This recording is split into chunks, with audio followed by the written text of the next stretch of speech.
There's a lot of buzz around BHRT being more natural and safer than HRT. And to a degree, that's true, right? So bioidentical hormone replacement therapy is obviously going to be more in line and in tune with your body's composition, correct? HRT is synthetic. So it's made to mimic, but the results are typically the same. In this video, I'll walk you through the facts of BHRT versus HRT. What is HRT, or hormone replacement therapy? Hormone replacement therapy is a rebalancing of your body's natural hormones. Sex hormones is what we focus on. So that would be, for women, we're looking at estrogen, progesterone, and testosterone. For men, it's testosterone and estrogen. This can come in forms such as injectable, which is probably the most common. I'd say 95% of our males are injectable. It can come in transdermal creams for testosterone for men. There are some transmucosal versions that we don't utilize because of possible side effects with dental issues. There's intranasal that we don't use due to also issues with the venereals. For men, there's also pellet therapy, which is testosterone pellets. They're a little bit more involved than, say, a woman because of the high doses that are required, but it is an option. For women, typically what we do here is we do pellet therapy. There are options for women to also do injection, and they can also do estrogen creams, and they can also do testosterone cream. HRT is typically synthetic hormones, so this isn't the BHRT. The BHRT would be the pellet therapies because they're made different, but for the most part, most people on HRT are using synthetic hormones.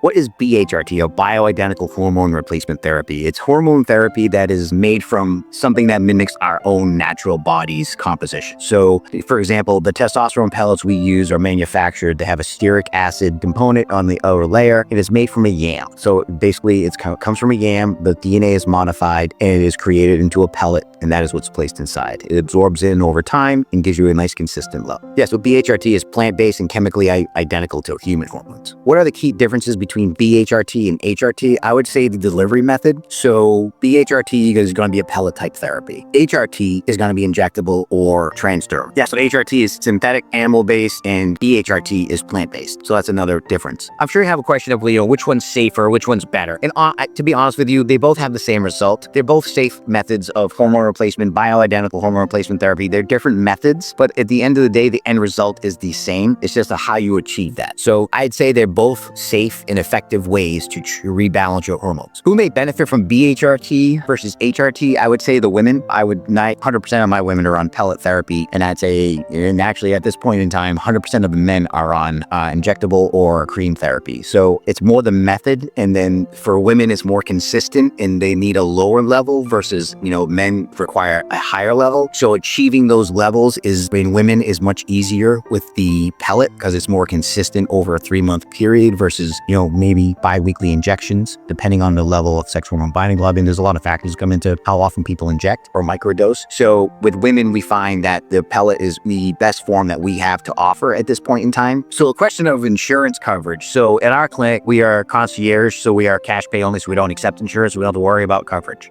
But if you're going through a primary care provider or an endocrinologist, I will tell you that BHRT will not be covered. All right. So you got to find a provider that actually does that in the first place and trained in that kind of method. But HRT can be covered. It may not be to the extent or that you would get in the clinic, like something with the concierge where you get more kind of balancing type of medication to help everything kind of go along. If you're wondering, should you start HRT? Should you go down that path? Should you go get your lab work and kind of go through all the steps? Well, the first thing to do is start with your own self. Okay, so what are you doing to improve yourself? Are you exercising regularly? Are you eating a balanced diet? Are you maintaining appropriate weight? All those things. Are you smoking? Whatever it may be, you need to address it with you first. And when you have done everything in your power and you still don't feel any better, I think that's the time that you then go, okay, you know what? I still have all these symptoms. I'm going to talk to my primary or whoever it may be that you're seeing, and I'm going to talk to my provider, and I'm going to get my lab work done and figure out what is going on with my body and why I feel this way.